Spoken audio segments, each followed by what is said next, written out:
Assalamualaikum warahmatullahi wabarakatuh.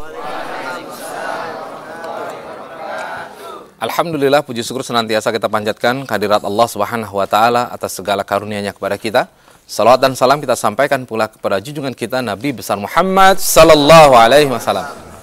Pemirsa TVRI di mana saja Anda berada, alhamdulillah kita berjumpa kembali dalam kajian kitab kuning Sahih Bukhari dan masih tentunya bersama dengan guru kita Dr. Ahmad Lutfi Fatullah. Assalamualaikum dokter. Waalaikumsalam warahmatullahi wabarakatuh. Ya, hari ini kita akan bicara soal mandi dokter. Kita baru nih, kita baru. Oh. Kemarin kan kita wudhu ya. Iya, iya. Yang bab baru kitabnya kitab mandi atau kitabul ghusl.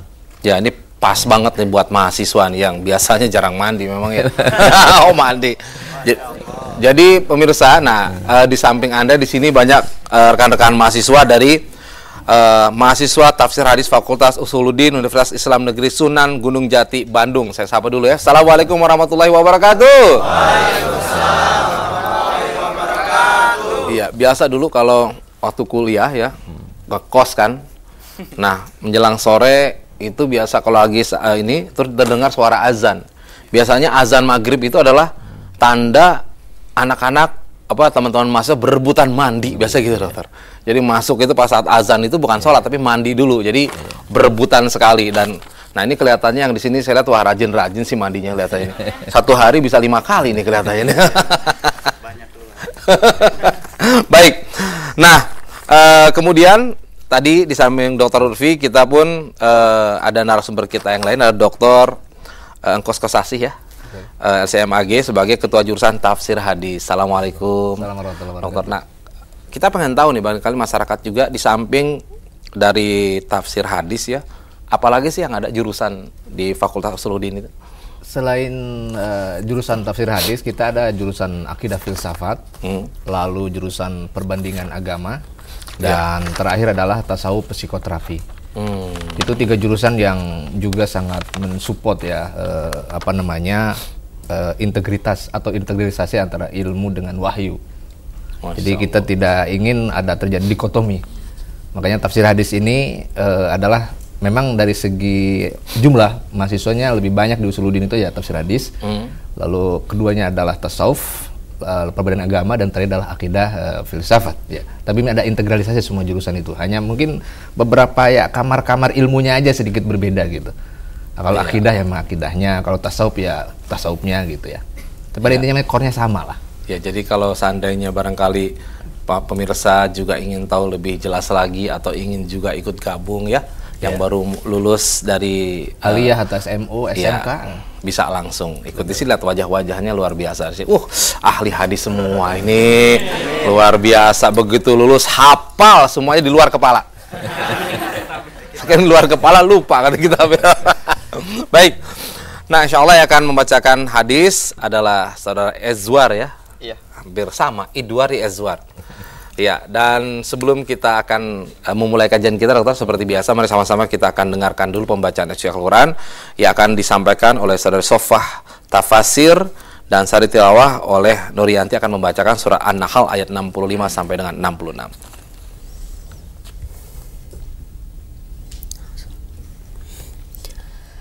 A'udzu billahi minasy syaithanir rajim. Bismillahirrahmanirrahim. Wallahu anzala minas samaa'i ma'an fa ahya bihil arda ba'da mautiha. Inna fi dzalika laayatan liqaumin yasma'un. Wa inna lakum fil an'ami la'ibrah. Nusqikum mimma fi butunihi min baini farthin wa damin labanan khalisan sa'iga ودم لبنا خالصا سائغا للشاربين صدق الله العظيم. Aku berlindung kepada Allah dari godaan syaitan yang terkutuk. Dengan nama Allah yang Maha Pengasih lagi Maha Penyayang. Dan Allah menurunkan air hujan dari langit. Dan dengan itu dihidupkannya bumi yang tadinya sudah mati. Sungguh, pada yang demikian itu benar-benar terdapat tanda-tanda kebesaran Allah bagi orang-orang yang mendengarkan pelajaran. Dan sungguh, pada hewan ternak itu benar-benar terdapat pelajaran bagi kamu. Kami memberimu minum dari yang ada dalam perutnya, berupa susu murni antara kotoran dan darah yang mudah ditelan bagi orang-orang yang meminumnya. Maha benar Allah dengan segala firman-Nya. Ya, alhamdulillah, yang membaca dari kita semua akan mendapatkan rahmat dari Allah Subhanahu wa taala. Baik pemirsa, sebelum kita masuk kepada kajian, seperti biasa kami mengajak kepada Anda semua untuk sama-sama ikut dalam program Gerakan Menghidupkan Sunnah ya, dengan menyampaikan dana sebesar 50.000 per bulan ke rekening di BSM 0703-290-2493 atas nama Yayasan Pusat Kajian Hadis Indonesia. Semoga saja rutinitas kita dalam membantu atau mensupport program ini akan menjadi sesuatu yang bisa menggolongkan kita kepada orang-orang yang memasuki pintu surga dari celah atau dari pintu sedekah. Nah, itu harapan kita, dokter ya. Nah, kita sekali lagi, dokter, barangkali bisa dijelaskan kembali kepada pemirsa progres apa yang bisa disampaikan dari program tersebut. Saya akan kasih lihat, pemirsa bisa lihat nanti di layar kaca bahwa apa yang kita lakukan itu bisa membantu orang di pelosok manapun juga, Mas. Ini contoh ya. Saya mau baca kitab nih. Kita buka di sini. Kita gabungkan antara perpustakaan Islam digital yang kita udah bikin dan sering kita munculkan ya. Nah, ini perpustakaan digital, bisa lihat di layar kaca, dengan program Warung Ustadz. Tapi ngajinya bareng ulama ini. Tinggal pilih nih kitab ini. Nanti dalam praktek kajian kita saya akan baca nih, pakai kitab ini. Ngajinya bareng ulama dunia, tinggal klik lagi. Ngaji bareng ulama dunia. Walhasil kita bisa pakai dua kitabnya kita buka langsung, dosennya bukan lagi dari dalam akan, tapi dosennya dari luar. Dua program ini udah dijadikan satu, Mas. Iya. Sekarang ini bisa dilihat lewat internet secara free. Nanti dalam eksternal secara programnya gratis. Yang beli cuman eksternalnya aja, eksternalnya harus beli, Mas, karena harganya juga kita nggak sanggup untuk membagi-bagi. Ya, seperti yang di depan itu ya, external hard disk ya. Betul. Seperti ini. Seperti ini. Ini tinggal beli ininya aja, atau silakan copy kalau misalnya ngopinya nggak lama, Mas. Nanti yang warung Ustadz, warung ulama dunia itu kemungkinan besarnya 300 GB. 300 GB. Tapi enak, mau belajar apa aja ada. Walhasil mahasiswa ini bisa ngambil S3 melalui secara ini ya, secara ngajinya ya, secara ngajinya. Nanti kalau misalnya udah ngaji lewat sini, ngaji sama dokter, kalau saya nanti di kampus, wah, udah lain itu. Auranya lain. Itu. Berarti dosennya juga harus lihat juga dong ya? Dosennya itu, Mas. Ini buat dosen ini. Insya Allah kita akan ngasih pelatihan di beberapa kampus ya, di UIN Bandung insya Allah bulan ini ya, bulan ini 19 bulan ini. Dan nanti akhirnya kita akan berikan di kampus-kampus yang lain. Dan lagi-lagi buat para pemirsa ini free. Buat pesantren-pesantren silahkan hubungi kami gimana cara dapatnya, dan tidak ada komersial di sini. Iya. Dokter pun kesananya pakai biaya sendiri. Pulang pergi ya? Pulang pergi. Duitnya dari mana? Dari 50.000 itu. Iya benar. Masya Allah. Jadi ini real sekali, dan apa yang Anda sampaikan insya Allah sudah jelas ya, akan membantu program dakwah terutama yang terkait dengan kegiatan di Pusat Kajian Hadis. Ya. Baik, sebelum kita masuk kepada kajian kita akan jeda dulu untuk menyimak yang satu ini tetap dalam kajian Kitab Kuning Sahih Bukhari.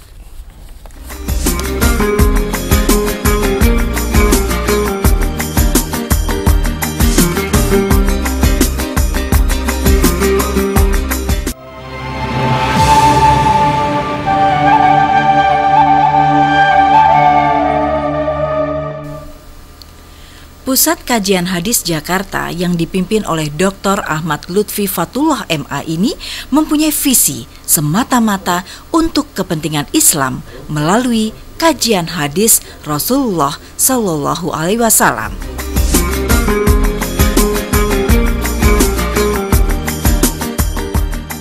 Menjadi pusat informasi hadis, serta menjadi pusat kajian hadis di Indonesia, bahkan insya Allah bisa berkembang ke mancanegara.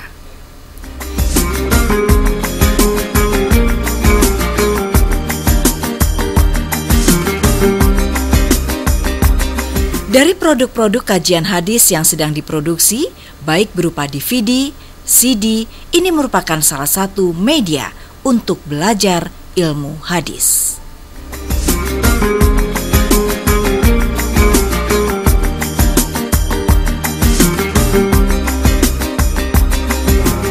Kami dari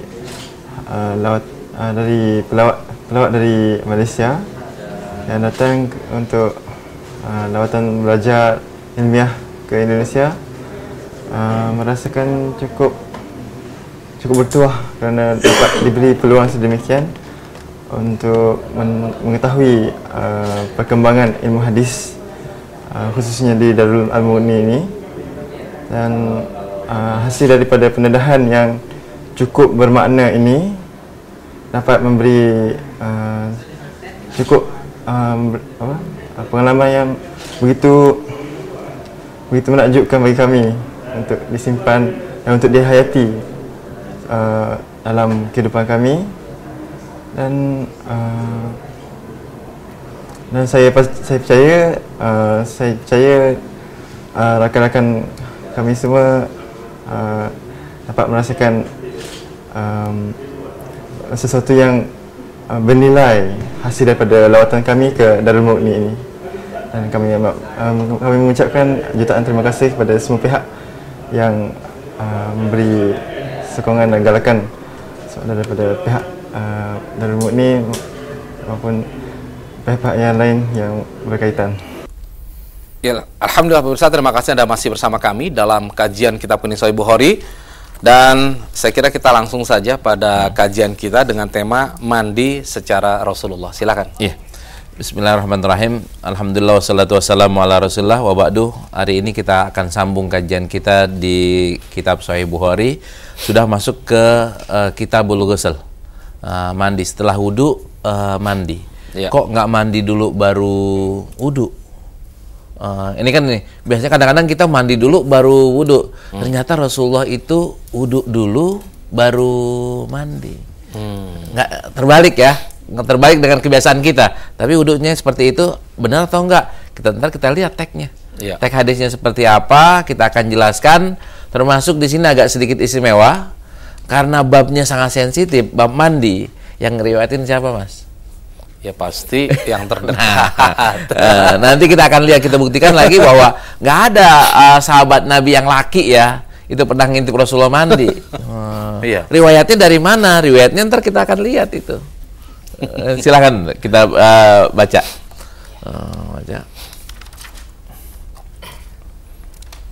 Bismillahirrahmanirrahim.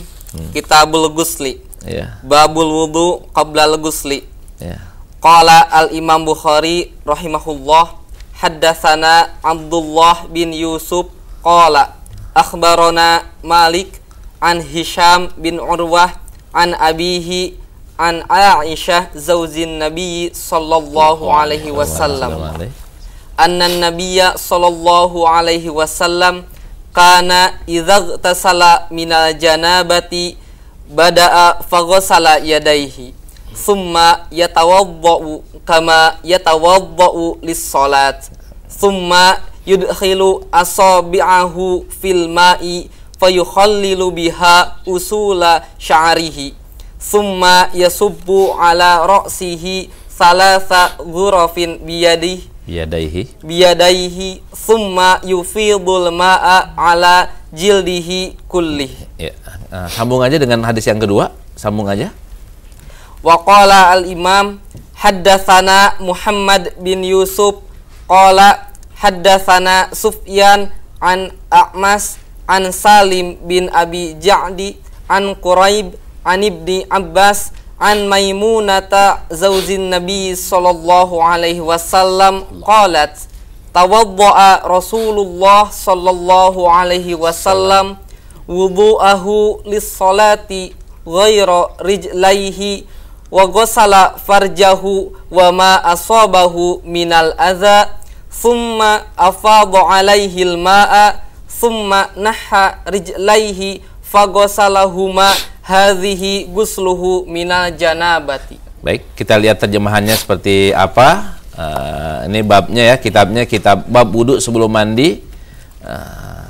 Aisyah istri Nabi SAW bercerita bahwa jika Nabi mandi karena janabah, beliau memulainya dengan mencuci kedua telapak tangannya, kemudian berwudu sebagaimana wudu untuk sholat, kemudian memasukkan jari-jarinya ke dalam air, lalu menggosokkannya ke kulit kepala, kemudian menyiram air ke atas kepalanya dengan cidukan kedua telapak tangannya sebanyak 3 kali, kemudian membasuhkan air ke seluruh badannya.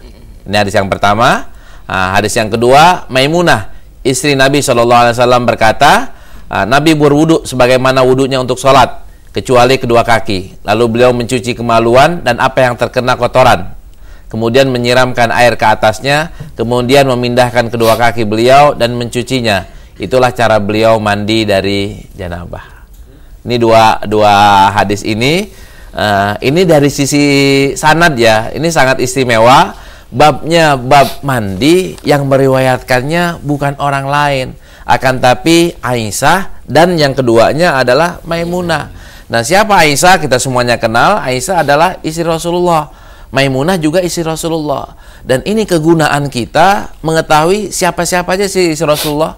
Kalau kita kenal cuman Khadijah doang, istri Rasulullah, maka kita bilang, ih Rasulullah ada yang ngintip Maimunah namanya. Kalau kita nggak kenal bahwa Maimunah adalah istri Rasulullah. Dan Imam Bukhari begitu bijak ya, ketika bilang Maimunah, banyak orang yang nggak kenal Maimunah siapa. Karena itu beliau bilang zaujin Nabi, ya, dikenalin. Aisyah juga sebenarnya udah dikenal, cuman supaya tidak menimbulkan kecurigaan, ya, ditegaskan ya, istri Rasulullah. Jadi kan nggak ada masalah. Dan di hadis ini yang lebih ditegaskan, kalau yang lainnya sih nggak pakai penegasan istri. Kita udah berapa banyak kita baca dari hadis-hadis beliau, tapi nggak pernah dibilang penegasan istri. Ternyata hafal juga Mas ya. Ini luar biasa nih murid ini.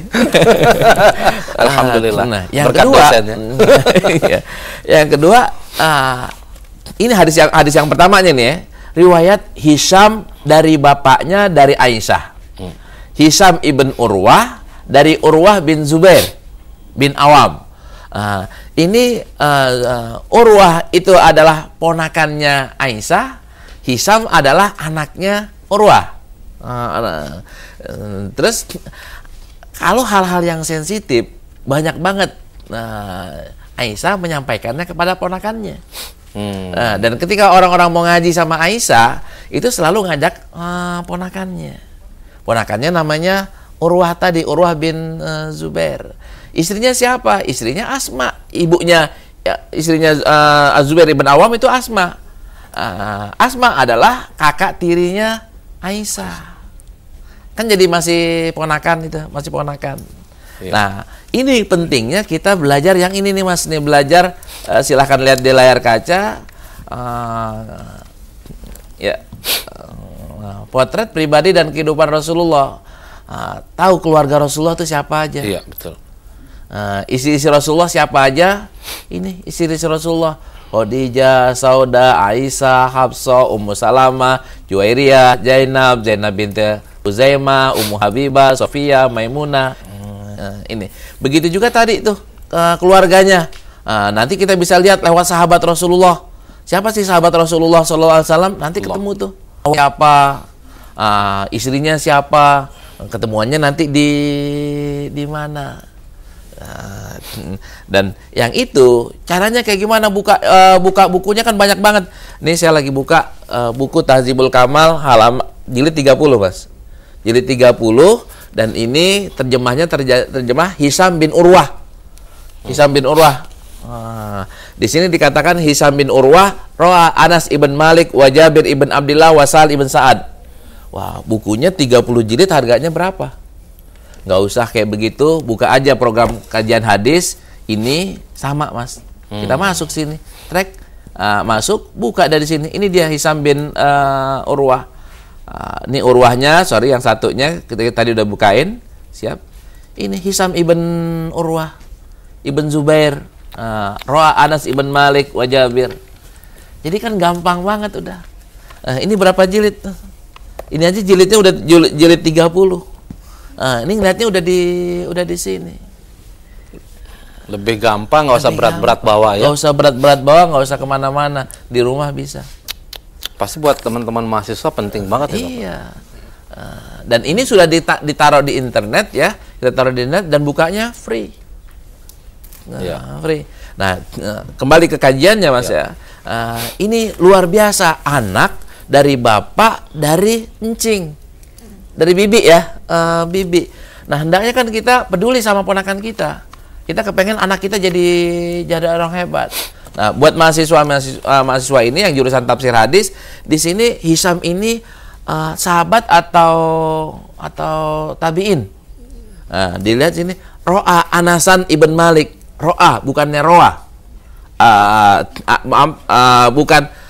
Bukan Ro'a Nabi SAW, akan tapi ketemu Anas. Ketika ketemu berarti kan tabiin. Iya.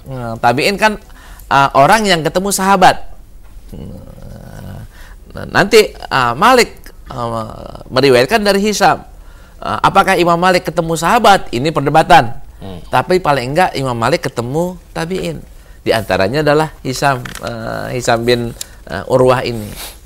Dan nanti yang Urwahnya itu meriwayatkan dari bibinya. Dan luar biasa, Urwah adalah salah seorang dari orang yang paling pintar di Madinah, Mas. Dan ada satu kata-kata ya di sini terjemah dari Urwah bin Zubair. Beliau kata Umar bin Abdul Aziz, saya tidak pernah melihat ada orang yang lebih pandai daripada Urwah. Dari Urwah, semua yang dia tahu itu dia paling tahu. Dan aku tidak ada sesuatu yang dia tahu yang aku tidak tahu. Maksudnya apa? Maksudnya ternyata Umar bin Abdul Aziz juga ngaji sehingga ilmunya Urwah itu udah digali, udah diserap. Dan ini Umar bin Abdul Aziz loh yang jadi khalifah. Sebelumnya beliau adalah anaknya, keluarganya khalifah.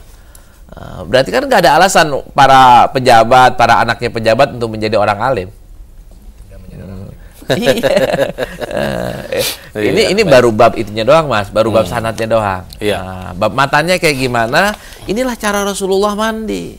Cara Rasulullah mandi ternyata ini mandi jenabah ya, bukan mandi ini. Ternyata itu cuci dulu tangannya. Dalam riwayat yang lainnya hal-hal yang ini dibersihkan dulu.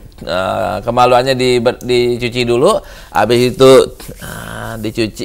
tangannya dicuci, baru wudhunya kayak gimana, wudhunya sholah, caranya kayak gimana wudhunya sholah, udah kita pelajarin tuh berapa bulan kita belajar wudhunya Rasulullah. Mulai dari hidung ya, karena tangan udah tadi, berarti kan hidung ya, habis hidung muka, habis muka tangan pala, berapa kalinya nanti udah kita bahas. Habis itu kakinya jangan. Kan dua riwayat tadi itu enggak. Kakinya ntar. Mandi dulu semuanya, habis semuanya terakhirnya baru kaki. Berarti selesai habis mandi wudhu lagi nggak? Ya enggak usah wudhu lagi. Itu cara wudhu. Ya, tadi mandinya, cara mandi juga tadi dijelasin lagi kan dokter? Iya. Tadi kepalanya harus. Iya. Kan caranya ini ini ya, rambutnya, palanya di apa bahasa kita tuh Mas? Seling-selingi ya. Ada istilah lagi yang bukan diuyak-uyak. Kalau diuyak-uyak tuh digini-giniin. Ini bukan diuyak-uyak, akan tapi apa istilahnya? Saya ada istilah lagi, Pak. Seling-selingi ya. Seling-selingi itu bahasa Indonesianya. Pijit-pijit. Tangannya begini, dimasukin di sela-sela rambut Ya, gitu. Sela-sela rambut. Biar semuanya kena, biar semuanya kena. Bagian-bagian kulit dalamnya juga kena. Iya. Baru kemudian semua badannya di ini. Nanti pakai berapa ember, babnya bukan bab sekarang. Bab nanti ada bab berapa ember. Iya. Iya, itu mukadimahnya. Ya, baik, mungkin Dokter Nongkos ada yang mau diperkaya lagi dari apa yang sudah disampaikan? Ya, kalau melihat ya dari falsafah atau filosofis hadis ini, saya teringat kepada buku yang dikarang oleh Profesor Yusuf Al-Qaradawi ya, yang disebut As-Sunnah Masdarun lil Ma'rifah wal Hadarah. Jadi bagaimana hadis tentang junub saja ini kan harus jadi sumber pengetahuan. Artinya ya menjadi khazanah ilmu bagi kita. Tapi yang menarik yang keduanya adalah ini harus jadi peradaban. Bahwa Islam itu adalah agama yang beradab. Islam itu agama yang progresif, agama yang betul-betul gaul loh gitu. Bagi masalah mandi saja itu sampai detil. Saya kira agama lain mungkin tidak sedetil masalah ini. Al-ghuslu minal janabah, ini bagi mahasiswa yang barangkali ya frekuensinya cukup kencang di musim dingin. Ini perlu hadis ini dipakai, dipraktekkan. Karena ini adalah ma'rifah Islamiyah, wawasan, ada aplikasi, ada hadarah. Jadi kalau umat Islam, limadza ta'akhkharul muslimun, kenapa umat Islam mundur? Saya kira kuncinya marilah kita kembali kepada sunnah yang benar-benar mencerdaskan, lalu memperlihatkan umat yang beradab, yang maju. Kita malu dalam masalah nadofah dengan bangsa lain, padahal di sini spiritnya ini. Jadi kalau saja bahwa spirit sunnah ini hadarah dari junub saja bisa dipraktekkan dalam hal lain, saya kira mungkin korupsi juga akan hilang ya. Karena ini mandi junub aja pakai caranya demikian, apalagi mandi dari dosa-dosa besar lainnya dan lain sebagainya. Saya kira ini mungkin ini pesan utama dari hadis ini yang begitu detail sampai melibatkan dua ummahatul mukminin, yaitu Aisyah dan Siti Maimunah. Entar yang lain lagi. Ummu Salamah ngeriwatin juga tentang mandi, tapi babnya bukan yang sekarang nih. Bab entar. Iya. Ini khusus jadi kita bicarakan adalah mandi besar berarti. Iya, mandi besar. Ini babnya adalah bab mandi besar. Iya. Nah, pemirsa nanti barangkali karena ini adalah sesuatu memang yang yang perlu diketahui oleh umat Islam. Nah, mungkin karena ini dianggap sebagai suatu kebiasaan, akhirnya terlewat demikian saja gitu. Nah, nanti kita akan break dulu sebentar. Setelah itu barangkali nanti bisa di urutannya dipertajam lagi, dokter ya. Boleh ulang lagi sehingga Anda yang di rumah pun bisa mengikuti dan juga bisa menyampaikan kepada anak, kepada saudara dan siapa yang akan berhak menyampaikan kepada siapa nanti juga barangkali perlu ditanyakan juga. Ya, tetap bersama kami karena setelah ini kita akan kembali lagi masih di kajian Kitab Kuning Sahih Bukhari.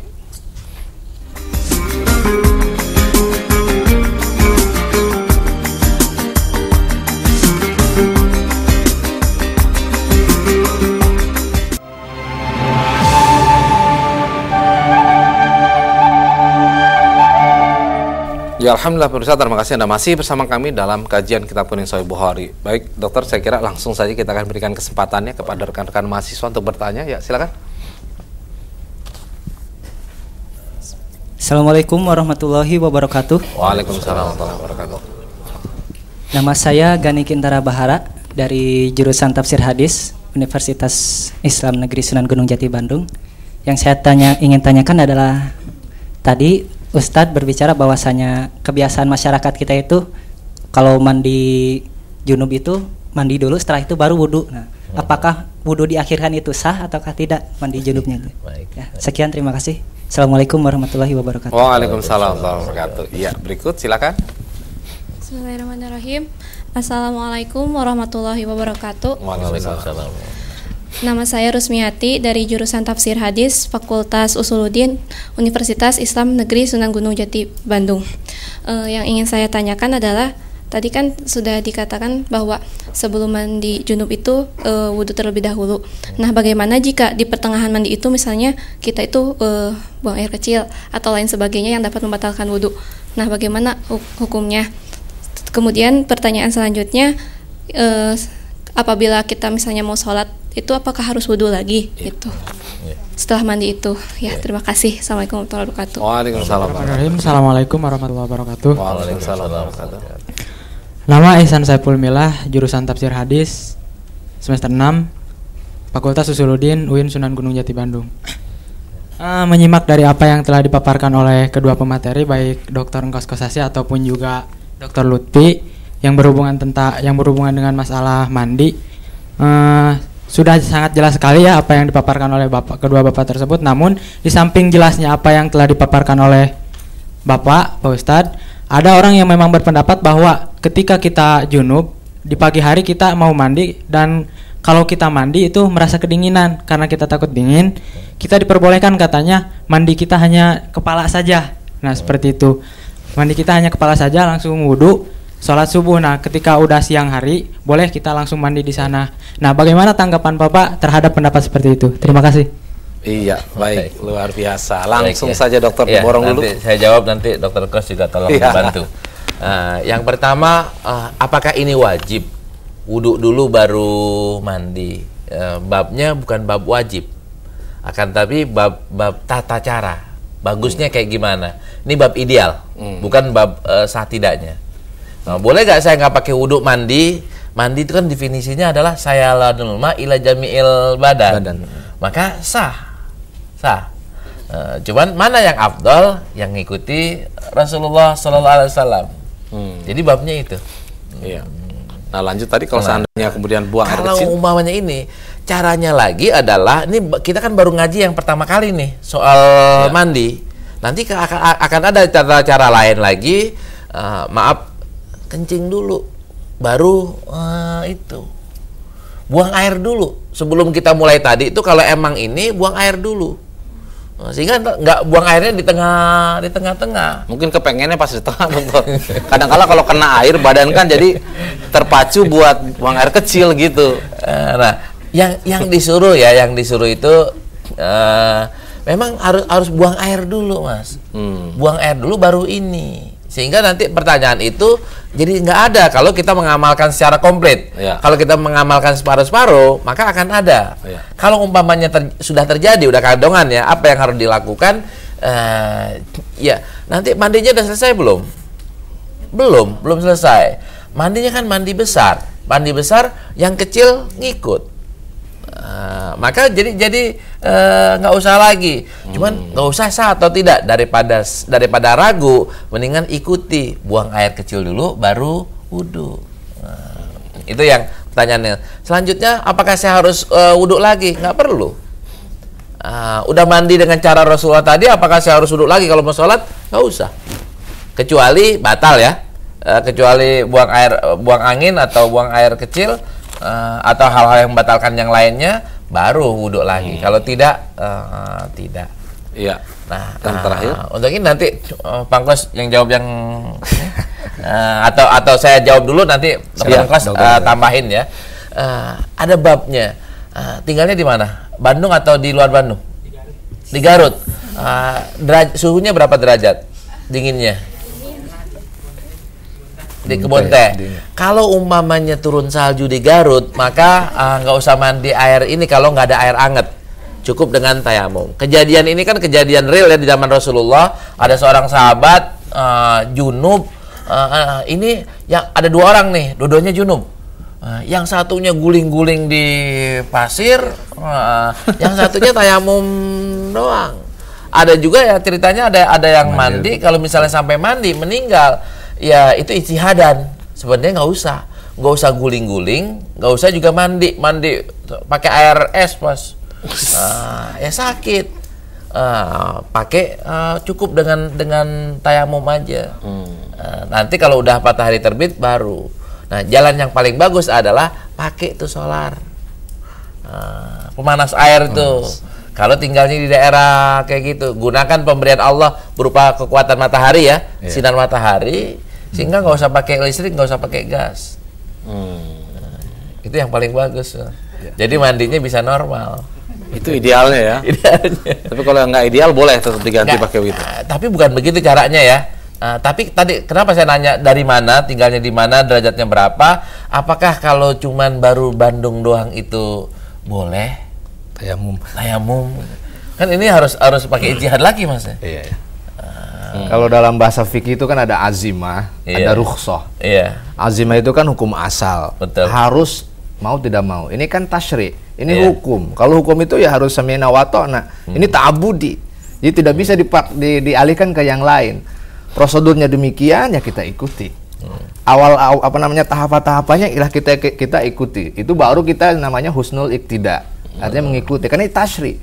Kecuali yang goer tasyri'i, seperti jibilah basyariyah, kesenangan beliau secara personal ataupun kekhususan beliau yang oleh Allah diberikan khusus, bolehlah di sana. Ini kan tasyri' banget. Jadi mahasiswa, tolong ini harus sesuai dengan SOP. Harus sesuai dengan prosedur. Kalau terjadi malpraktek, jurusan tidak tanggung jawab. Terus terang tidak tanggung jawab. Yang sampai meninggal gara-gara dia tidak menjalankan rukhsah. Atau kebangetan juga, gampang mengambil rukhsah padahal azimahnya masih ada. Di sini tanyalah kepada kejujuran diri sendiri. Sebagaimana kejujuran ketika eksiden itu terjadi juga, kenapa junub gitu? Ini jujur juga. Kalau kenapa sering junub? Ini kan apakah terlalu banyak tugas dari dosen? Atau memang ada hal eksternal yang membuat dosen sini nggak bertanggung jawab? Ya itu, apalagi sudah banyak kreasi dari Dr. Lutfi dengan dimudahkan ya, akselerasi terhadap data-data ilmiah. Saya kira nggak ada alasan stres sehingga banyak mandi junub. Dengan membeli produk ini, menguasai insya Allah mandi junub akan dikurangi gitu. Nah, kalau saya ya alhamdulillah itu sudah tradisi gitu. Iya. Jadi tetap mengambil rukhsah atau gimana? Ya tergantung cuaca. Kalau saya ke luar negeri, banyak ke Eskimo di sana karena saya untuk membuka jurusan tafsir di sana. Oke lah, saya ambil rukhsah gitu. Tapi kalau saya di Singapura yang agak anget ya enggak tetaplah gitu. Tetap mandi. Apalagi masih Garut, Asgar ya. Nah, ini iya. Baik, Dokter Lutfi barangkali ada poin hal lagi yang mau ditambahkan? Kan nanti Ustadz gimana sampuannya mana? Kapan sampuannya? Kapan ini sabunannya kapan gitu? Kita baru satu bab. Saya ingatkan ini baru satu bab, belum bab berikutnya. Nanti kalau kita gabungkan, kan ada orang yang mandinya lama banget Mas. Ada setengah jam ya, ada yang 1 jam. Nanti Rasulullah mandinya berapa ini? Nanti kan ada banyak orang yang buang-buang waktu di kamar mandi, dan ternyata Rasulullah nggak begitu. Ini pada senggol-senggolan nih. Nanti kita hitung Mas ya. Pada pertemuan berikutnya kita akan hitung berapa lama kira-kira Rasulullah mandi kalau modelnya kayak gini. Kita kumpulkan riwayatnya. Maka jawabannya pada pertemuan yang berikut. Banyak sekali PR ya. Kayak tadi misalkan apakah caranya juga perempuan dengan laki-laki sama. Terus apa penyebab harus mandi junub? Apakah perempuan sama laki juga sama gitu. Nah, halnya harus lebih terbuka dokternya supaya juga ilmu yang didapatkan lebih komprehensif. Kita tidak berbicara porno, tapi hal-hal yang harus kita jelaskan kita akan jelaskan. Betul. Kita bicara aksi, bukan porno tapi aksi. Porno aksi. Aksinya maksudnya kegiatan yang harus dilakukan. Ya, dokter, kita akan masuk kepada ini ya, jawaban kuis. Ya, pertanyaannya kan itu rumah siapakah? Rumah siapakah yang pertama kali disinggahi oleh Rasulullah SAW ketika beliau hijrah singgah di Madinah waktu pertama kali hijrah. Rumah siapa? Jawabannya rumah Abu Ayyub Al-Ansari. Ya, yang pemenangnya adalah yang pertama Agus Diharjo di Cibadas Baru Tangerang, kemudian Qurrata Ayun Thoiba Habu, itu ini tidak jelas alamatnya, kemudian Lilis Aisyah Ya, 3 pemenang ini akan mendapatkan bingkisan dari Pusat Kajian Hadis. Ya, untuk yang berikutnya, Dokter. Untuk yang berikutnya, siapakah atau apa hubungan antara Aisyah dengan Urwah? Apa hubungan kekerabatan antara Siti Aisyah dengan Urwah? Tadi jawab baik-baik saja hubungannya.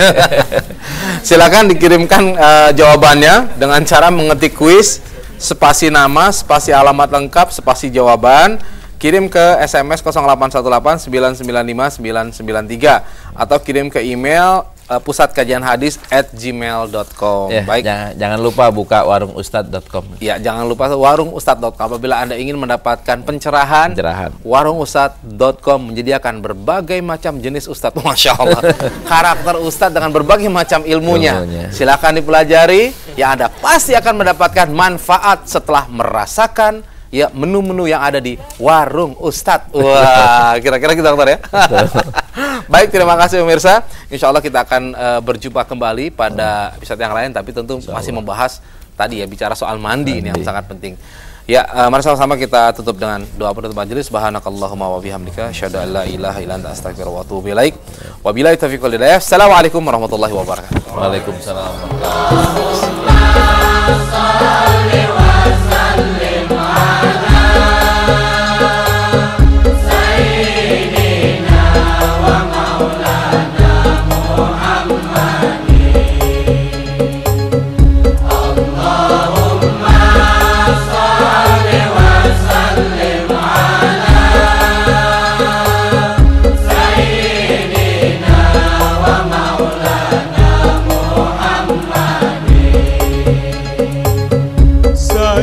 Sayyidina Muhammad